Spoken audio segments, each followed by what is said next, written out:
Hello everyone and welcome back to Short Circuits.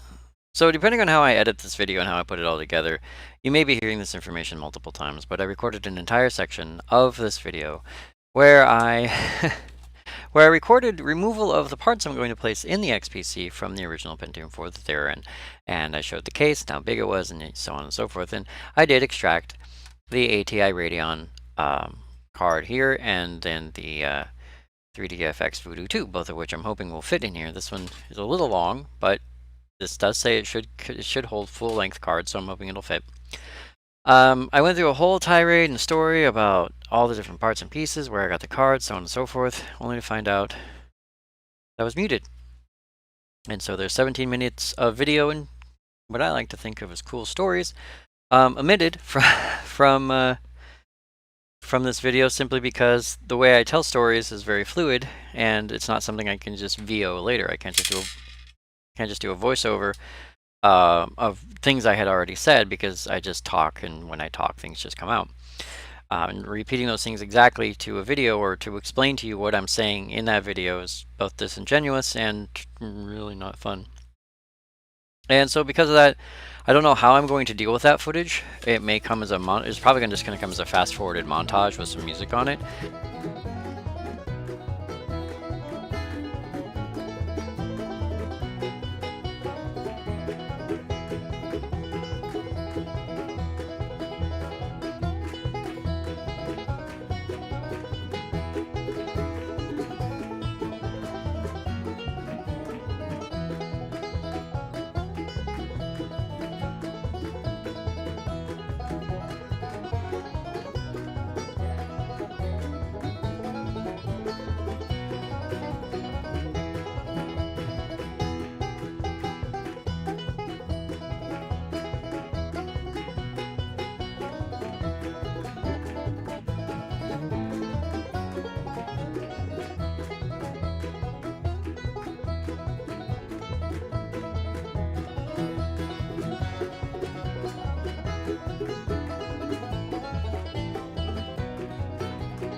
For that, I am highly apologetic because I don't like doing that to you guys. I don't like giving you like half-assed content, and that's what it feels like. So my apologies for that, but we're going to continue because moving forward, that's what you do.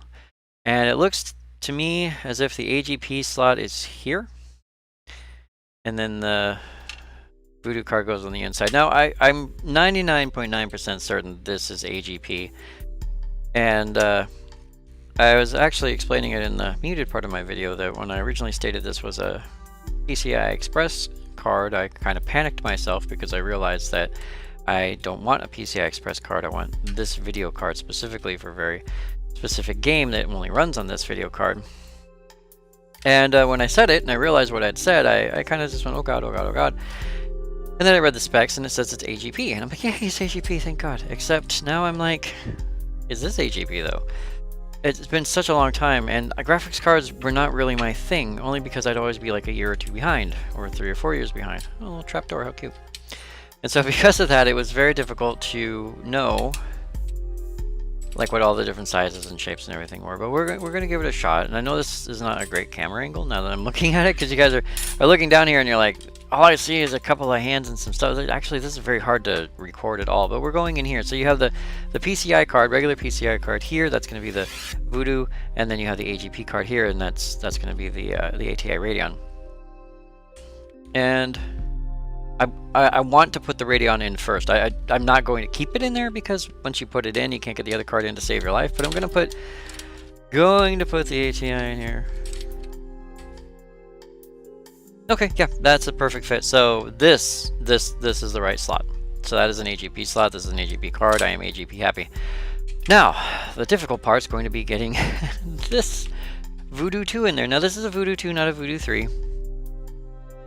I don't have access to a Voodoo 3 card, which is an all-in-one. It has both the video and the upgrades. This is just the enhancement card. So you have to have a pass-through cable, which I have, but you have to take up two slots, one PCI and one whatever your card is. And it works really well. Games that require it, or not require it, but games that work better with it, work much better with it. And I don't need a Sound Blaster card or anything because this has onboard sound, which to me is good enough. I've never had a surround sound or anything like that, or a surround sound system or anything like that. So because of that, I'm not really keen on the whole, oh, I need a Sound Blaster, blah. Like the only Sound Blaster I really want is a Sound Blaster 2.0 because that's what I grew up with. It's an ISA card. It runs in DOS natively without any drivers that take up memory, and it sounds different. Even emulated Sound Blaster 2.0s on the Sound Blaster Live card sounds kind of like hot garbage. So, okay, to get this in, there's a chance I may have to remove the cradle. Now this screw over here is actually stripped. I don't know why it's stripped, but it's stripped really bad. I'm just gonna pop it off. I'm gonna put it back, but I don't know why it's stripped so bad unless the person who had it before me put it together too violently or quickly and did some permanent damage. This one over here doesn't want to unscrew all the way. It unscrews and then it falls right back into the hole, so I have to put my nail under it and twist and pull at the same time. There. Now I have a little bit of room. You know, it's almost enough. Okay, I'm gonna have to adjust myself to be higher than the computer here. Yes, Frankenstein, what would you like, little buddy? Frank's down. Sorry, purring at the cat. Frank's down below me, and he's very curious about what I'm doing for some reason that I cannot. Okay. How?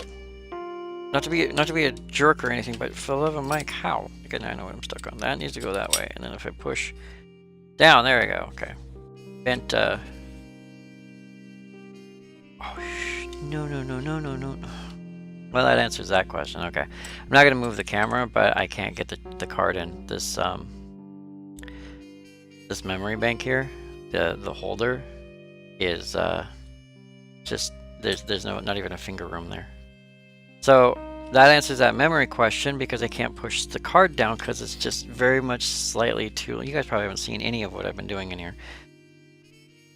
Editing. It's what's for hell. It's what's for. Okay, got the card out. Oh, Frank found the spot where my old computer used to be. Now he's in there happy as a clam. You go, Frank. Alright. So I'm going to pull the memory out and I'm going to put it in bank 2. As far as I know on quote-unquote modern-ish computers, i.e. anything above DOS, the computer's smart enough. It's the BIOS that does it, not the OS, but the computer's smart enough to recognize bank 1, bank 2 without an issue. So I'm just moving this from bank 1 to bank 2. Again, you guys can't see. Okay, there. Maybe now you can see what I'm doing. Okay, the ribbon cable's in the way, but if nothing else, you can kind of see what I'm trying to do, which is to put this memory into the other bank. That's one. So that it... Can I push down from this? I can. Come on, baby. Go in there. Oh, wow. What the hell? I'm going to put this down again. You guys can't see anything, I know. Sorry. There! Finally! Jesus! Ow! Look at... I have a dent in my thumb.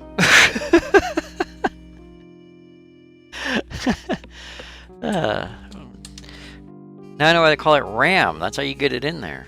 Okay, so that RAM is now back where it is in the other slot where it belongs. You guys still can't see what I'm doing, but hopefully with that pushed out, the Voodoo card will fit now.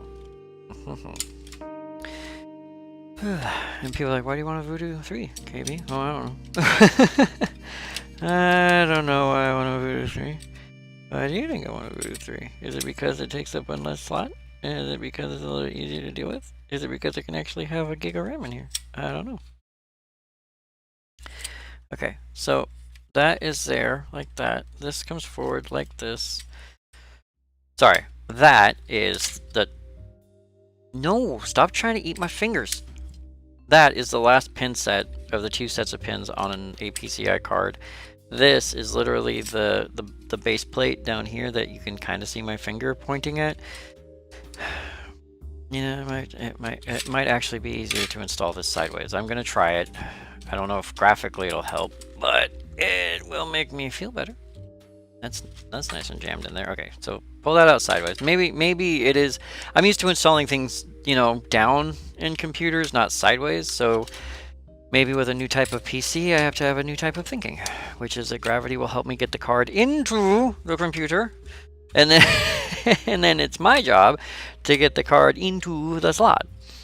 And wow, okay, yeah, that is a lot easier when you do it like, there we go. Hey, look at that, that's nice. All right, cool. So one Voodoo 3D FX Voodoo 2 card, or Maxi Gamer 3D squared, as the title goes, Voodoo card. And okay, and then from there we take the AGP card and we just, okay, this is different. I'm not used to this type of form factor, but this is exactly, oh wow, that was keen as nails right there. Just pop, pop, done.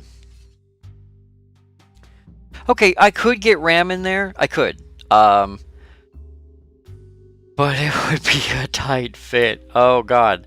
You can't put the RAM chip in while it's... Yeah, that literally locks... I don't know if they designed it that way. I don't think so. Because this card is this long because it's this card. Other cards might be longer or shorter, but this just barely makes it. So this locking mechanism works, but it has to be open before you put the card in and then closed after, and then it kind of locks it into place versus twisting it in. Kind of makes me want to put that chip back in slot 1, but then no, I don't. No, I don't. So I'm not going to. There's a little bit of wiggleness. You can hear that wiggliness. That wiggliness means, well, yeah, that wiggliness means that it's a tight fit, but not a destructive one. And what it's bumping up against should be not the screws, which would cause a short, but the little rubber baby buggy bumper that is on the side of this tray. So, form factors, man. That's some nuts. Look at that. That is awesome. I'm sorry, just the fact that the cards are like clunk clunk and they're in there and it's this size, and they, you know, I don't know if it works, but these will work if it works. You know what I mean? Okay, this doesn't want to click down. There we go. Okay, now the AGP card is actually properly seated, and the PCI card is also properly seated. And again, there. Now you're locked in. I'm actually going to stop that because it puts a little bit of bend on the board that makes me uncomfortable. Okay, and then what that does. What's interesting though is if you look, I just pulled the AGP card out. There. If you look at the bottom here, now it has buck teeth in its butt because the little teeth stick out the bottom. That's probably. And it's got the metal pins up front, but that's probably what the rubber feet are, and they barely clear the floor. But yeah, it's got little buck teeth, little buck teeth. Whoa, I'm gonna break this desk one day, I swear to God. All right, so now that's back in place, and then that's in place. We're gonna put the screws back in, and we're gonna get it back together.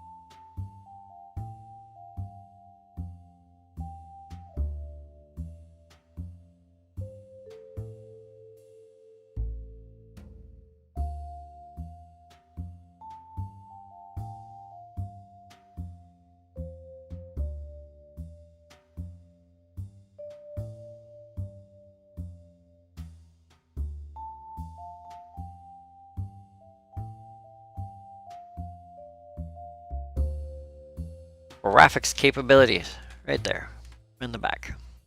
A ATI Radeon card with VGA, DVI, and serial, and then a Voodoo 2 with the pass-through in and pass-through, or I think it's in, out. Yeah, because male to female, so it's out, in, out. So this is where my actual VGA is coming from.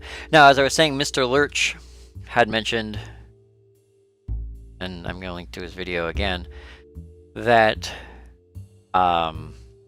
there's a problem with the onboard. The one he had, the onboard, it wouldn't auto switch to the card. It would just get confused and lock up.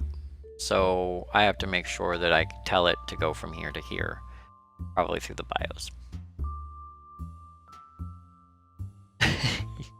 Sorry guys, I know you only see Catfoot, but he is super stoked to be on my desk right now. This thing is so light! Oh my god, compared to the other one and how heavy it was and how much I had to grunt and scrape and scrimp to get it to move, this one is just so light and so nice, and I'm super stoked to have this, even now in this day and age when a Windows 98 or even a Windows XP machine isn't that good. Oh, and speaking of which, I wanted to talk about, I'm going to lift it up a tiny bit just so you can see, I wanted to talk about this front panel and the 3.5-inch drive.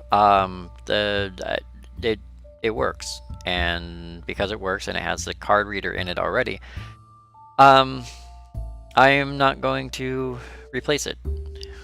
Hey, big guy.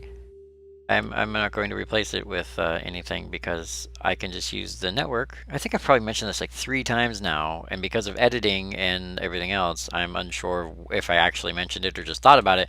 But I'm not going to replace this with a CF card, or because it has the reader on it, and I can use the network to transfer files onto this. I'm also going to keep the hard drive that's in it because it's 80 gigabytes, which is more than enough for Windows 98 and anything I want to install on it, so there's no reason to replace that. And as far as I know, it's not making any funny sounds. CD-ROM drive probably needs to be cleaned, simply because there's nothing in it when I booted it up, and it won't open. So I can probably just put a paper clip in there and see if that gets it to open and close. But right now it's got that jamming problem where you press the button and it goes clunk, and then it closes itself again automatically because it's stuck. So I don't know why it's stuck, but it's stuck, and we'll have to fix that. But for now, this has been the physical part of it, the internet side of it, and now I have to get Windows 98 installed on it. Alright, so I had a quick go at fixing the CD-ROM drive before I was going to put anything, or install anything in here, and I was able to get it to open, which is wonderful. The only downside is I had to use a lot of force to get it open. I thought that I could just use the classic paperclip trick, where what you do is you just insert the paperclip into the tiny release lock here, and it automatically, as you can see, manually pulls this open, and you can pull it open and extract the CD, and you can do that. You used to be able to do that when there wasn't any power. But I tried to do that, and I bent the paperclip attempting to push the manual lock, and that was really scary because I never had a CD-ROM do that before. So what I ended up doing was I powered it all back on, I pressed the button, and then as soon as the motor attempted to push the door open, I jammed this into the manual lock and I shoved as hard as I could, and I was able to get it to pop open. What I found inside was this little guy, this Wind Rider Marine Scene. It's either a screensaver or, you know, something. It's some silly little digital whatever. But what I found funny is when I pried it out, there was something on the bottom of it, which is, if I can demonstrate, an extremely sticky yellow ring, and it was half attached, half not attached, and it's literally like holding it's holding the CD. And so when I booted up the machine and it showed that there was no CD in the drive, it was simply because it couldn't spin the CD. Like, the CD-ROM could not do anything. Apparently this is a DVD-R because this is DVD-RX 8X. This is a CDRW. Not, maybe it can read DVDs, but it can only write CD. I don't know. Maybe this drive wasn't even supposed to be in there. But point being is, I don't know if this ring was the sticky ring that's on the spinner disc that holds the CD in place, and it just got so old or heated or sticky that it is sticky, but it like stuck. Like, you can still see the ridges on the CD if I can angle it properly. You can still see the glue on the CD itself. So I don't know if this was on the CD, and when the person stuck it in there, it got stuck, or if it's from the ring inside the CD-ROM, because I haven't pulled it apart to check. So what I have done is grabbed a couple of donor discs. Now, I don't know what's on this one, but I do know what's on this one. And what I'm going to do is I'm going to put it in there. I'm going to put it in there and see if it reads. See if it spins up, see if it can read anything. And let's see if my 60 will catch anything from there.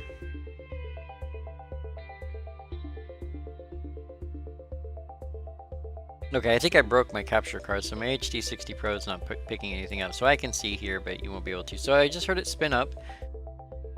And yeah, okay, it spun up and it seems to be working. The CD drive, yeah, CD drive has data. Well, had data like a second ago. What happened to my? Where? Oh, there it is. Okay, for whatever reason, all the data vanished. But yeah, it's on there. It can read it. It's working. So yeah, I don't know what this sticky stuff is. I don't know if... Okay, that took a couple extra seconds. It might still be having trouble, but it does work. So that is functioning now. But yeah, I think maybe this came in like a plastic or paper cheap ass fold out. You know, you had the fold out CD covers and it was fold out, and like to hold it in, they inserted this glue strip to like hold it in place instead of having an actual plug hole. And when the person took this out, they just pried it out and the glue came with it. And they put it in the CD-ROM drive and it instantly just glued the DVD to the spinner and locked the spinner in place. I don't know if the belt in there has now been worn down attempting to spin this or not. I don't know how much life this has left in it, but considering this is a proprietary, it's color coordinated to the case, I'd like to keep it.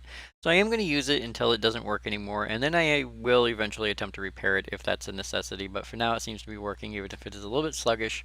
And so I'll keep using it.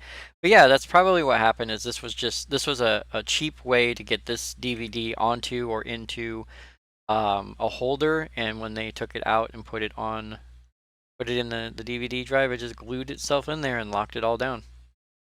It wouldn't read or anything, and then it wouldn't pop out. So I was able to fix that at least. So now I can actually go about installing the software, which I don't think I'm going to show, because installing Windows is... it's just installing Windows and updating drivers. Is not going to be anything huge.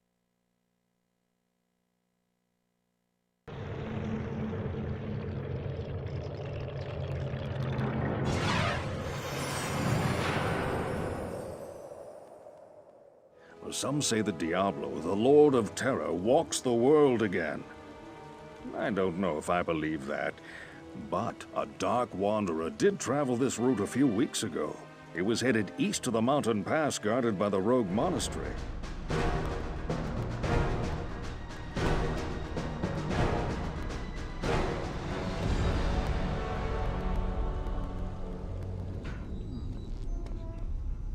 There you are.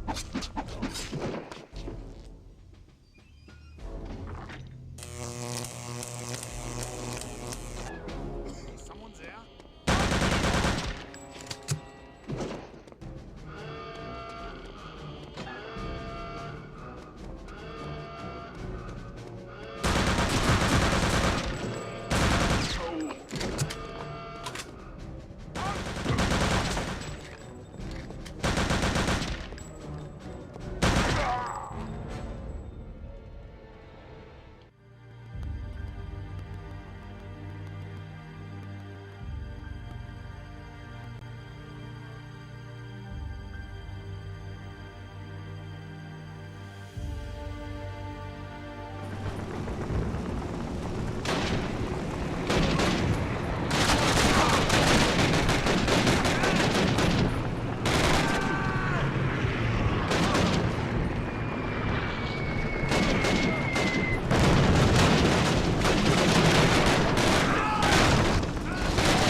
Okay, and there it is, up and running with a few game previews for you. I do still have some issues here and there. Sometimes on startup, the memory isn't detected properly, and so the speed is off.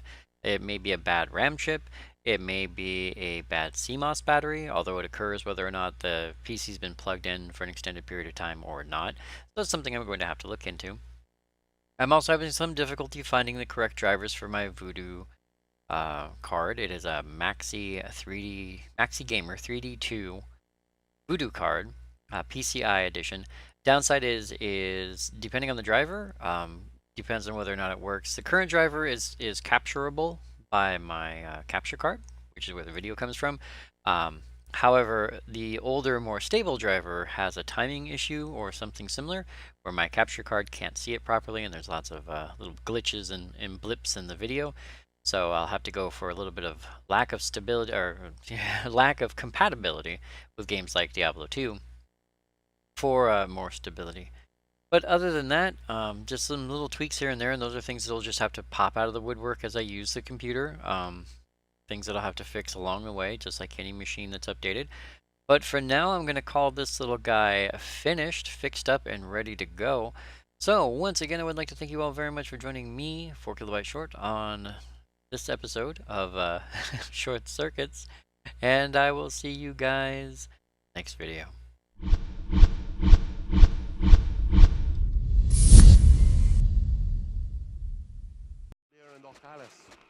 Was sollte die hier schon besonders interessieren?